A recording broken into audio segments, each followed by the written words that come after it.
In this movie, I'm going to introduce you to a couple of terms, image size and resolution, both of which are core concepts to understanding Photoshop specifically and the larger world of digital imaging in general. Now, I happen to be working in a piece of graphic artwork that I created along with my kids a few years back. And the reason we're looking at line art is because it's the best way to learn what's going on with image size. We'll be translating these concepts to photographic images later in this chapter. Now, you note that I'm viewing the image at the 100% view size. So this is a dinky file. You'll often hear people call such files low resolution or low res, but it's more accurate to just say they're small because the resolution value is ultimately incidental, as we'll see. Now, I've set up this file to serve as a kind of slideshow, and if you wonder how that's happening behind the scenes here, you can go to the window menu and choose the layer comps command, and you'll see a list of comps that I've created in advance. We'll be discussing layer comps in more detail in a later course, but for now, just know that they allow you to save which layers are turned on and which are turned off. I've also set up a custom keyboard shortcut so I can advance from one comp to another. Now, this image happens to measure 918 pixels wide, as well as 632 pixels tall.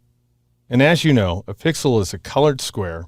So if you do the math, you find out that we have 918 by 632 equals 580,176 pixels, which may seem like a lot. However, that's not very many pixels where a digital image is concerned.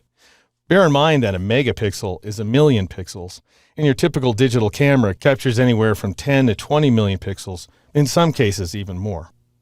These values right here amount to the image size, and if you want a definition, image size describes the pixel dimensions and the total pixel count. So 918 by 632 would be the dimensions. The total pixel count is 580,000. Now, by comparison, resolution is the number of pixels packed into a linear inch or millimeter. So for example, the resolution of this image is set to 100 pixels per inch or 100 ppi. That means there are 100 pixels packed into a horizontal inch and 100 pixels packed into a vertical inch, or a total of 100 times 100, which is 10,000 pixels in every square inch. Again, that may sound like a lot, but that's nothing where print resolution is concerned, and we'll discuss that in more detail later.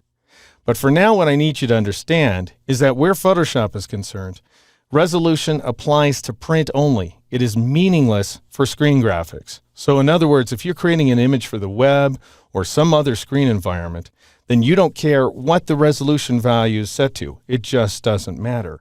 Whereas image size applies both the web graphics, screen graphics, print graphics, any kind of digital image out there. And that's how the core concepts of image size and resolution work inside Photoshop.